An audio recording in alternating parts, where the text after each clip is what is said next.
In today's episode of Ideas, I talk with Tim Sanders. I brought him on the show to talk about his new book, Deal Storming, and his other books, Love is the Killer App, and Today We Are Rich. Books that I really enjoyed. But this episode turned into something that I believe all entrepreneurs need to listen to. So I hope you enjoy. Here's our conversation.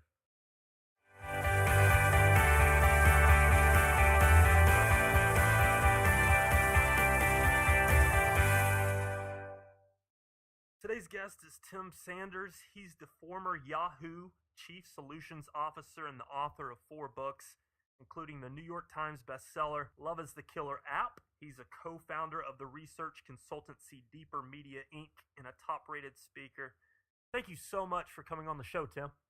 Absolutely, Adam. My pleasure. And I just mentioned that you left Yahoo and then you started your research consultancy, Deeper Media. So if you would, for me and for listeners, kind of dive into that. What were you thinking to leave your huge job at Yahoo to go and start a new business? I know listeners will be intrigued by this. I am as well. So if you'll just take us through that time in your life and that journey. So I left Yahoo in 2005. I tried to leave in 2004, but the chief people officer, the top of the HR organization, Libby Sartain, she talked me into staying one more year and taking a different job that would require a lot less travel and let me really work more directly with employees. But still, I left in '05. And Adam, that was about 20 years into my career, what I call a corporate career, meaning I worked at a corporation where I was not an owner. And so the 20 years in, I had up and down experiences with corporate work. So, on the plus side, it was very dependable. I'd never worked for a company that shuttered. So you could kind of like look forward, to your revenue. On the downside, I didn't have as much control as I wanted over what I worked on, like what I applied my brain to.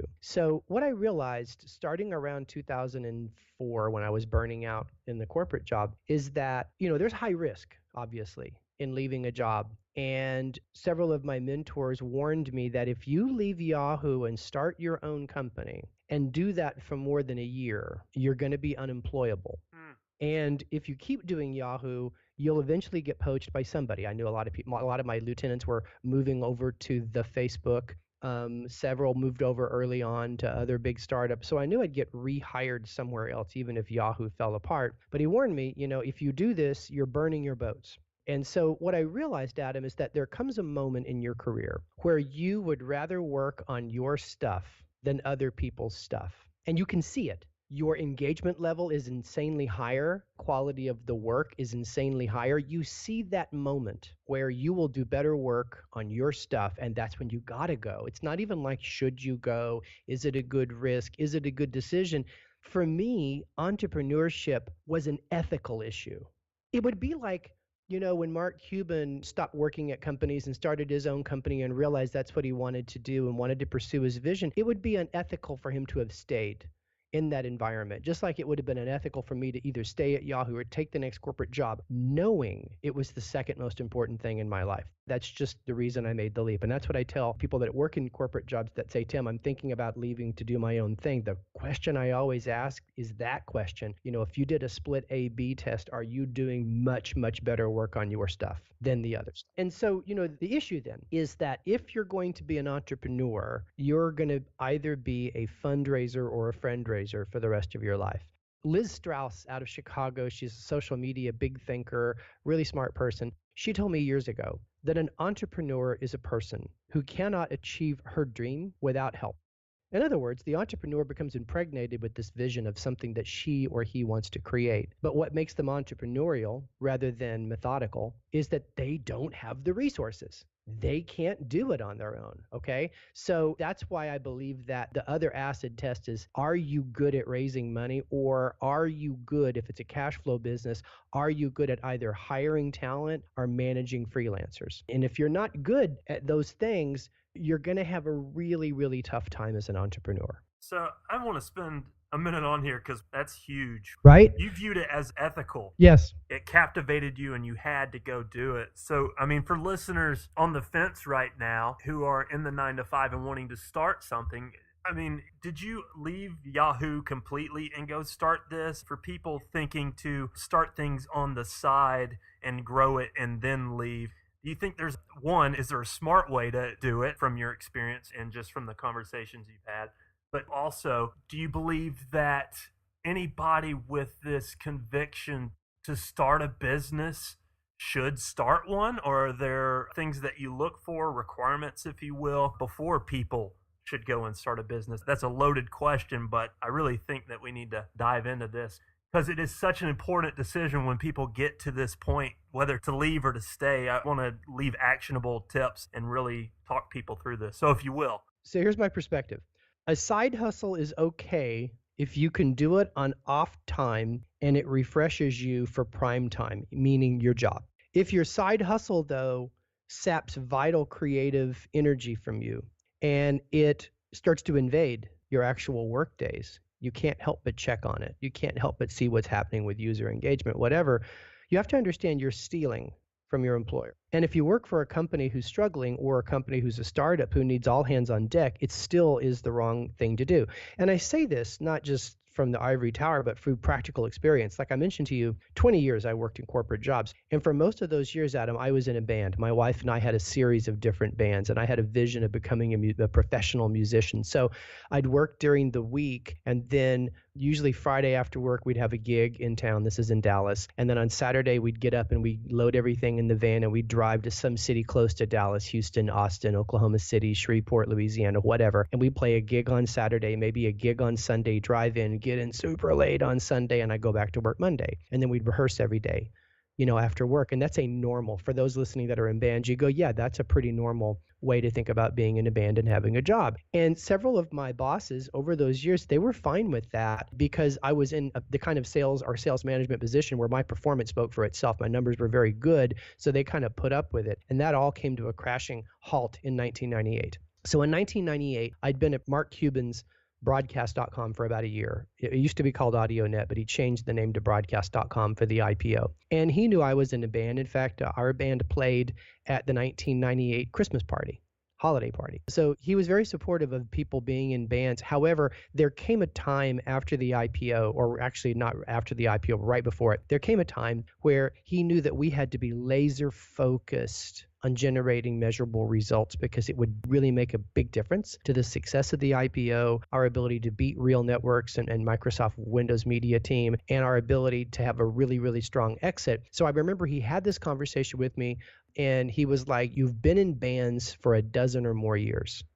You traveled around, the country. You've been seen by a lot of people. Record people have come see you play and they haven't signed you.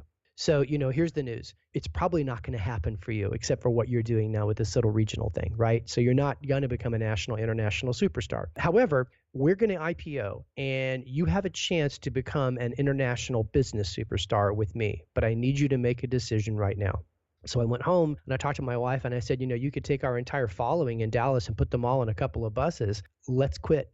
And I've never played a gig since then. I made a record on my own time over the last few years. I have a studio upstairs I love playing, but I've never played a gig since then because I got a really strong impression from Mark that if something is worth doing, let's do it with all of our gusto and energy, and let's not take a chance that anything saps that energy, because I'd rather live in regret that I didn't put a 13th or 14th year into music than regret that I missed that rocket. That was Cuban's broadcast.com, the biggest opening day in history for an IPO. So that was the trigger point for me. And that's why I believe the side hustle is a dangerous thing that's becoming popular now, where you kind of keep your job and you dabble with your side hustle. And at some point, your side hustle gets so much traction, you quit your main hustle.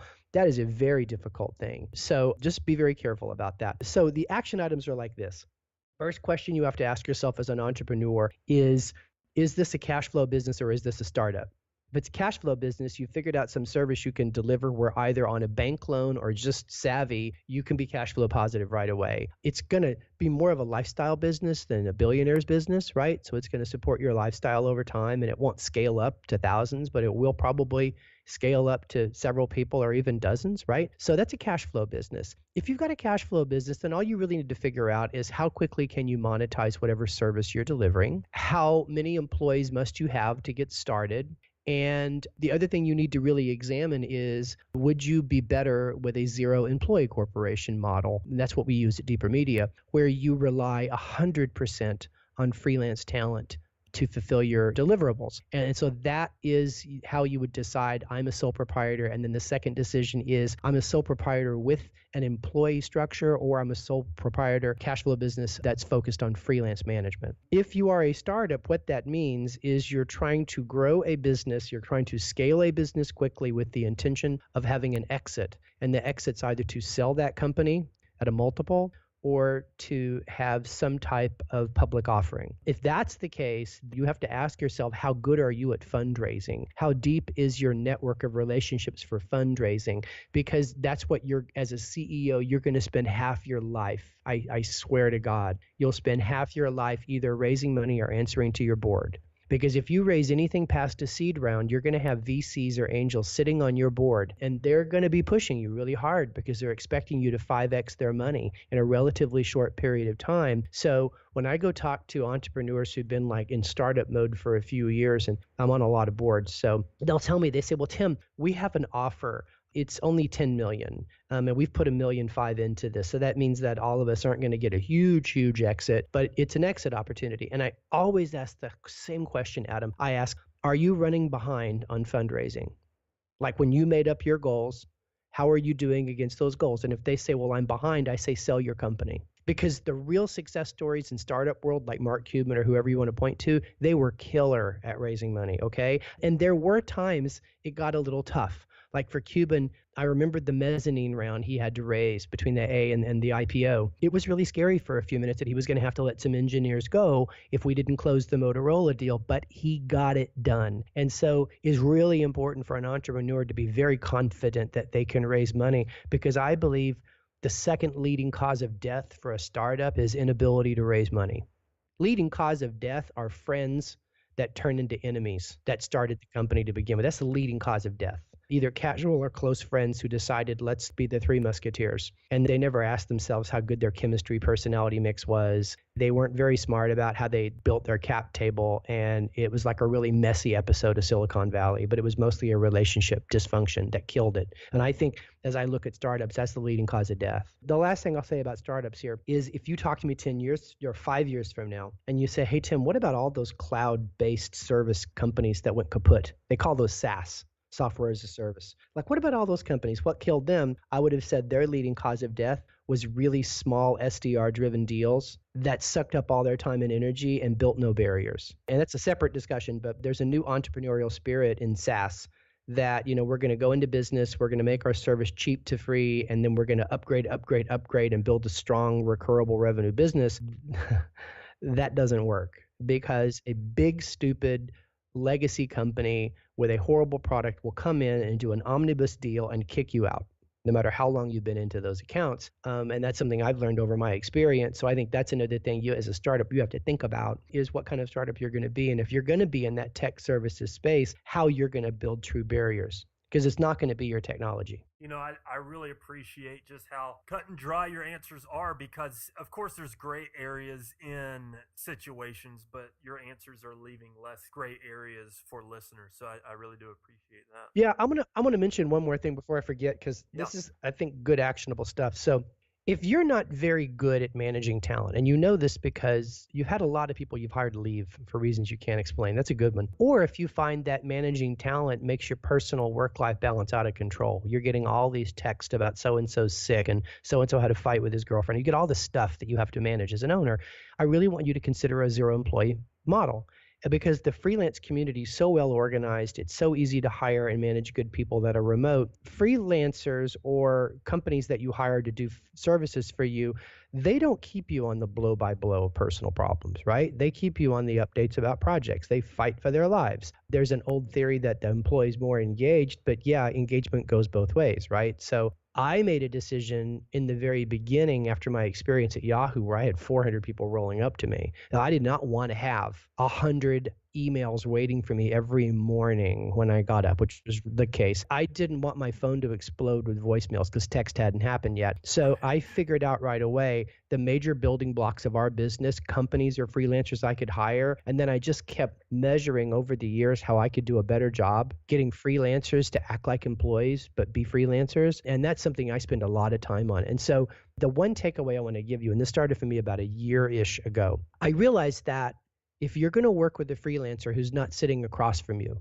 we'll call them virtual, whatever, because they're all going to be virtual more or less, unless you live in New York and build your team that way. You'd better get good at video. Mhm. What I mean by this is that you need to do video chat exclusively with your freelance partners as an entrepreneur. There's tremendous research for this, but let's just say that unlike a podcast, when a person's on a conference call, he's 90% likely to be doing a second thing, checking email, eating, going to the bathroom. The research is astounding at how disengaged a person is over a conference call. And don't get me started on the inefficiency of email threads to manage people, right? So if you manage your freelance talent, or for those listening, if you manage your remote employees using video and screen sharing, you'll find a remarkable increase in engagement and deliverables, and it's going to solve a lot of your management problems.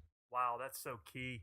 There's so much I want to get to here, but just listening to everything that you just said, what really stuck out to me, because the conversation is so vast on the subject, going back to that moment when you had the band, you had this passion to play music, but it seems that you chose purpose over passion. And it's such a conversation that can take so many different shapes and forms, and my own thoughts included on it. It's such a conversation right now. I'd love if you would just talk about this, if you would agree with that, that you chose purpose over passion. Maybe talk a little bit about that when people are choosing between following their passion or looking deeper into more of a deeper purpose. How can people find that purpose? So I was raised by my grandmother, and I talked about this in the book I know you've read, Today We Are Rich. Hmm. My grandmother raised me to always balance my confidence with a sense of purpose. I've got to report to something bigger than myself. And that a lot of times the thing that we think we want to do is selfish. I mean, it's a nice thing to do with your luxury time, but if you devote your life to it and you got, a family like I did back in those days, you have to think more about we than me. So I've always said to myself, follow a purpose and develop a passion for it. Those things you call passion become your hobbies, and fight for your hobby time. But please don't let your hobby time become your starving artist focus for your career.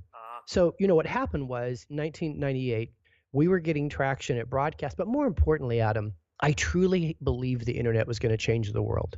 It was going to create transparency in a world where there wasn't. It was going to democratize buying more than even Walmart did in rural communities. And I believe that audio and video on the internet, that's what we did at broadcast, was going to change the world also. And so when Cuban tells me this, you need to make this decision, I realized that I was not fulfilling a purpose in the band, because I'm doing it for 12 years. We still don't have a record deal. We still haven't gotten our quote messages out to the world. And all I do is just think about our lyrics and think about our music. And I said, there's not enough purpose in that for me to walk away from being part of this information revolution. So yeah, that really did drive it. And for those listening, and again, I talk about this a lot in Today We Are Rich, you can find your purpose, but you have to understand that you need to be waiting on it to show up and tap you on the shoulder and say, this is the thing that leverages your greatest asset with the greatest need you know of. Right? So that's what purpose is about. Is like, what's the greatest need you see in the world that your assets can contribute to? So you got to be kind of self-aware about your assets, the things you bring to the table, and the needs that you care about that make a difference outside of you and your fun time or whatever. So it just kind of hit me at the time that my greatest asset was evangelism of what's next. I'd been doing that for 20 years. And the greatest need was to convince businesses to invest in internet, to believe that it was also what's next. And so that's why I chose that purpose. And I knew that it would be successful because I'd already done that in the 1980s when we launched cellular phones at Southwestern Bell Mobile. Same thing. I thought mobile was going to change the world and free people up. But I also realized that we needed to convince people that it was a worthwhile investment, because phones cost $1,000 a month and didn't work. So it was very bleeding edge. So I knew that was a good fit for me, in 98 to do that all over again. But, people ask me, okay, if that's the case, then why do you have a research company but mostly spend your time speaking at conventions, which is what I mostly do? Because in late 2000 and 2000s, like 2008, 2009, my purpose put a new appearance in for me. And in one of the greatest books I've ever read, Man's Search for Meaning, Viktor Frankl is the king of purpose, logotherapy, that when there's purpose, there is no suffering.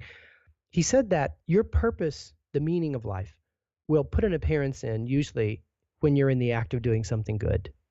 And so if you have an asset, go contribute it. think about it like a hobby.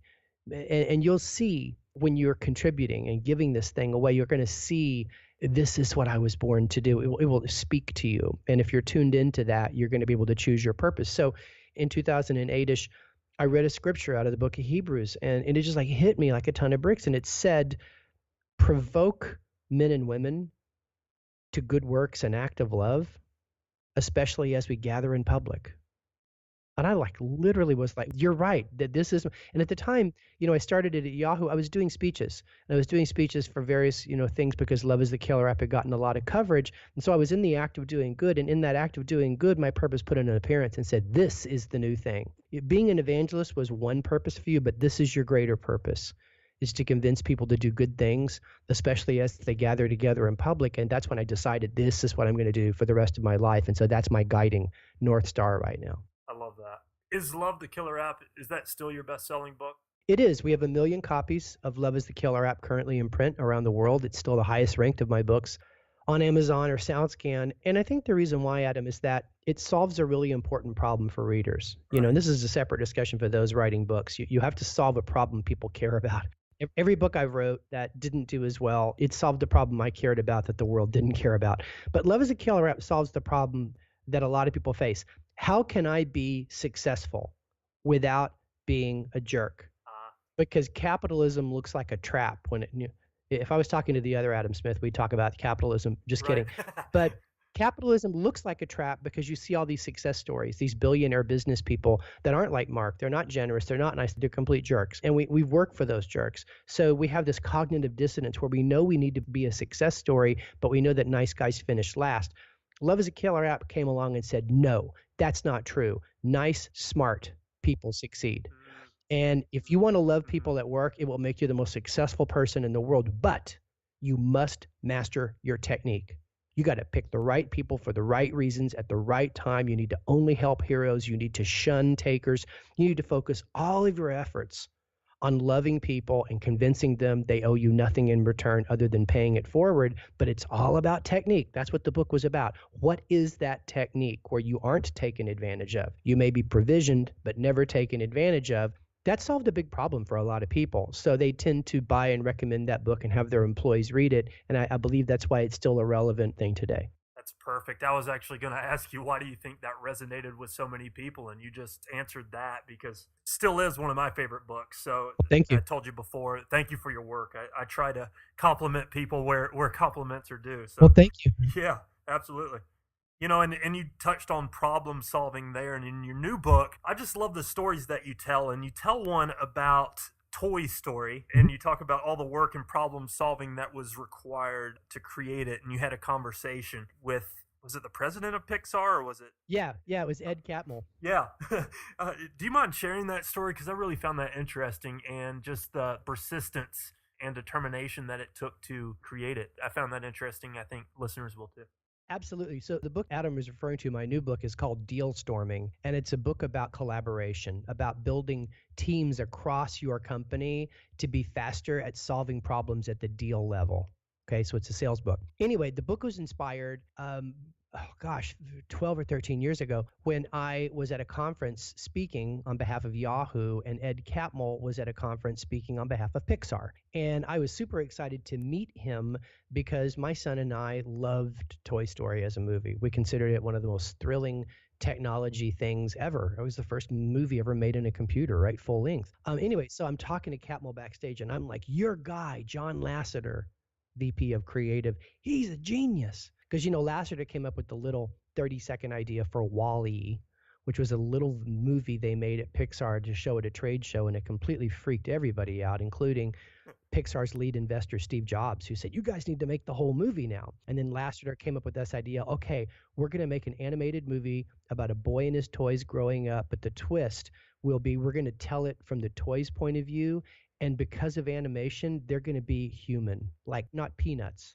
They're going to be human. And I said to Ed, what a brilliant idea. What a brilliant twist. And Ed looks at me and says, it was a troublemaker of an idea from day one. Wow. Yeah. I'm like, what? He goes, it showed up as an ugly baby. I'm like, what? And he goes, most ideas show up as ugly babies. He said there were so many problems with this idea. Problem number one was rendering time. I mean, if you just did back of the envelope calculations, it'd take 30 years to render a full length picture using current technology. So we had to solve that problem. Then there's this whole thing about a boy and his toys from a toy's point of view. He goes, if you're not human, it's creepy. Like something just almost human is the creepiest thing, he said, in the world. So we had to figure out how to do that, and we found out right away we need to have 700 facial controllers for every major character to make that work on top of everything. Then we had to raise the money for these things, which was doubling. The budget was doubling every month for us. He said, and then the worst part is we realized right away from Disney that story is king, not technology in movies, and we didn't know how to write a script. And so on Black Friday in November, 9 months into production, he said Disney shut the movie down. They said it was DOA, dead, undoable. And I was like, he had me at shut the movie down because I'd seen Toy Story 1. It happened. I'm like, what saved the movie? And he said, well, he says it was a thing that when we got back home, we realized that the reason we were failing is that we were stuck in the silos of movie making. Got technology team working on their own, got the creative team working on their own, got the partnership and pricing teams working on their own. He said, so we created this thing called the Brain Trust.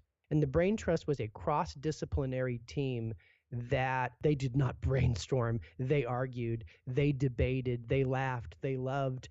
They put down their arms of defending their departments, and they came together to save something called Toy Story. And so he kind of caps the whole conversation off with me, and he says, Tim, the movie you loved, Toy Story, wasn't the result of a genius idea, because genius is in the work, not the person. He said Toy Story was 1,000 problems solved. And I was like, wow, I thought about that on the way home. And then I realized the only sustainable business advantage in the world is rapid problem solving. Every big idea you ever come up with is going to have tons of problems, okay? And if you can solve them quickly, faster than your competitor, you will be a winning business. So that I then set out to define what does it take to be a fast, effective problem solver. And that's what deal storming is about, because I really do believe our ability to find the root cause of the problem, find people that have a stake in the outcome and expertise about that root cause, get them to come together and be we over me, that is the ultimate leadership or entrepreneurial challenge. I love that quote. Genius is in the work, not in the person. Wow. That's right. If you think about it, Steve Jobs used to always talk about the idea that every great thing in history was built by a team. And he'd always dispute these myths of creativity, like Thomas Edison invented anything by himself. He didn't. He had 14 major scientists and over 100 people working in Edison labs, and they were completely collaborative. Edison signed those patents because that's how the scientific community worked those days. If you had an identifiable, recognizable individual on a patent, you accepted his work. And so, Catmull knew what most people don't know is that the lone genius is a myth. It's usually a romantic myth. Darwin did not come up with a theory. Darwin never developed the theory of evolution. He just solved the problem of natural selection in a way that other people hadn't figured out. There were multiple people working on it. Newton never had an apple fall on his head. His nephew wrote that up when Newton was dying because it was a much better explanation than Newton was great at managing a lot of people who did a lot of research and thinking, et cetera, and the list goes on and on. All those stories are made up. I mean, I've done a lot of research on this, and the only one I can find that looks like a real lone genius was Tesla, but that story didn't turn out too well, did it? No, not at all. Not for him, at least. Right. To that same point in your book, you say there is no lone genius in sales and that the source of true innovation is teamwork. That's right. And there's so much research to prove that's true. Miller Heiman proved that in a huge study. Corporate Executive Board, known as CEB, many of you might know them as the Challenger Sale guys. They've proven that the team builder, they call him the quarterback, is absolutely outperforming at renewals and revenue that recurs over the lone wolf by a lot, to the point where Brent Adamson from CEB would tell leaders, whatever you do, don't hire a lone wolf with high performance, because he'll never leave, but all the other people that you've hired to work around him will. That's good. You go on to say that your network is your net worth. I thought that was really a valuable idea in the book too. Yeah, your network of relationships is the key asset. That is what you own. You really don't own much of anything else, really. You certainly don't own your ideas. Some of you may be lucky enough to own your home, but I'm telling you, you own your network of relationships. It can solve any problem because if it's not your friends, their friends that can come to provide resources. But you have to build your network by giving it away, not by networking. So that's where I have a unique perspective. I believe that the difference between a super connector and a networker is like the difference between calamari and squid.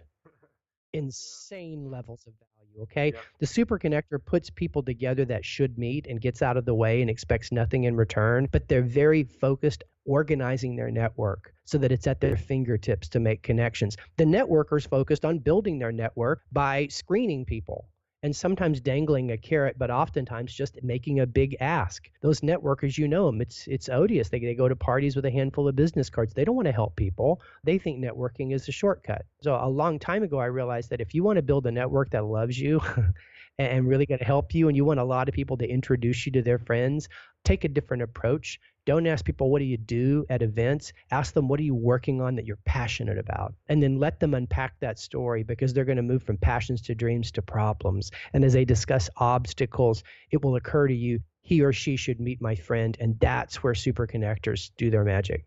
That's so good too, because I'm sure you realize that as you did it, it seems like you take readers along a journey. Like you know, today you are rich and Love is the Killer App. You get to the heart of it all, which is people, and then later you wrote a sales book, because at the heart of everything we do is, of course, people. It's that web of relationships, right? So it's Yeah. like at the heart of everything I write about is this idea that it's an old idea that the best time to make relationships is long before you need them. And when people ask me, how did you go from account executive to CSO at Yahoo in such a short period of time, Adam? It was like less than 2 years. It was a decision I made first day out in the Silicon Valley when I was going to have lunch. I walked into the corporate cafeteria. It was called URLs. It was pronounced Earls. Get it? I like it. So That's yeah, a I walk clever. into the cafeteria with my tray and I look out over the cafeteria and I'm meaning to sit with my sales team. I can see them to my right, but the whole rest of the cafeteria looked like a scene out of the movie Clueless. Just cliques, little high school looking cliques. The engineers sat with them each other and the marketing team sat with each other and the content team sat with each other. So I made a very important decision that day, and it was I would never eat with sales. So every single day at lunch, I'd set my tray down at a new table, make some new friends, and find a way to feed what I call the favor economy, because that's the secret to building a great network of relationships, is to feed the favor economy. Make new friends. Ask questions that get people to reveal problems. Find ways you can add value. So I would do whatever. I would like help somebody with their PowerPoint for a budget presentation. I'd help somebody get connected to somebody in finance because they were trying to solve a problem.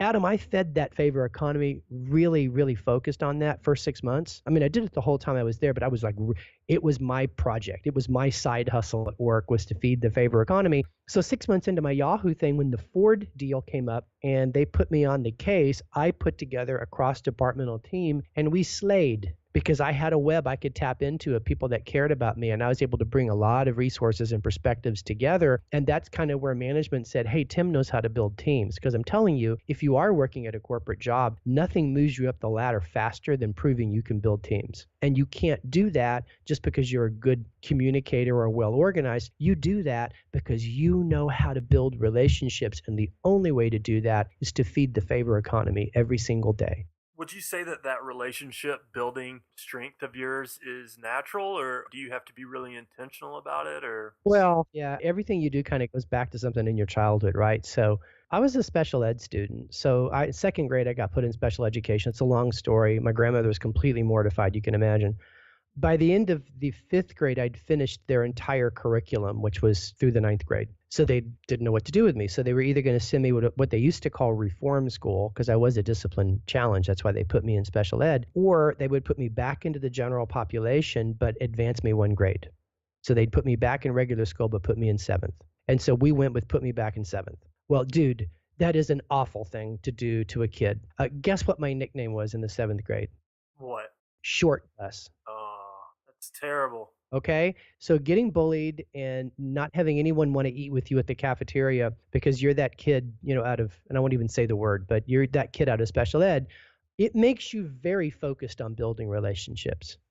And because I was so different than everybody else, the only way I could build relationships was by being of some use. So I became a confidant to bullies about how to avoid discipline, and many of them thought I would eventually be their attorney when they grew up. They kept them out of jail. I found ways to help athletes do a better job with their homework, because if they didn't get at least a C, they couldn't play football. I mean, it's an old Southern thing. It's like, get in where you fit in and make the biggest impact you can. And that really worked for me, dude. I mean, like, I was senior class president years later. And people like at our reunion always talk about that. It's like, here's a guy, from special ed that, 5 years later became one of the most popular guys in school. And it was because of relationships. So I knew that worked. So when I showed up at Yahoo as a product of an acquisition, broadcast.com, where clearly Yahoo overpaid by a lot, $5.7 billion, for a company that made no money, it was like all over again for me. It was like, Yogi Berra, deja vu all over again. And I just instinctively knew what to do, and that is go build relationships. You say in deal storming, when the going gets tough, the ambitious get innovative. Mm-hmm. Do you think that heart inside you spoke to that too? And I guess also, while I'm at it, what are some keys to innovation, in your opinion, to go from taking that struggle in your childhood and using it as maybe fuel to become successful? Maybe there was part of that. I think the difference between being an innovator and a survivor is the difference between saying, this is a challenge versus I am a victim. Yeah. Right? So I think what happened to me in both my childhood situation as Short Bus and in my Yahoo situation is I accepted you are here. There's a really good book out now called Designing Your Life. It's by a couple of guys from Apple, but they say, like, the heart and soul of innovation is to accept your current condition. You are here. There's nothing you can do about it, right?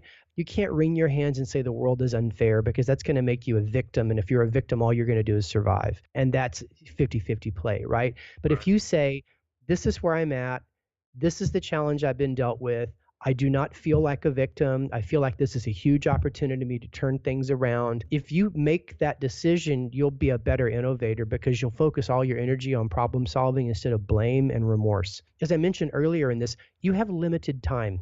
Time is the number one thing that pressures your business or your life or your career. And if you take too long to get things done, you will fail. And the number one reason you take too long to get things done is distraction.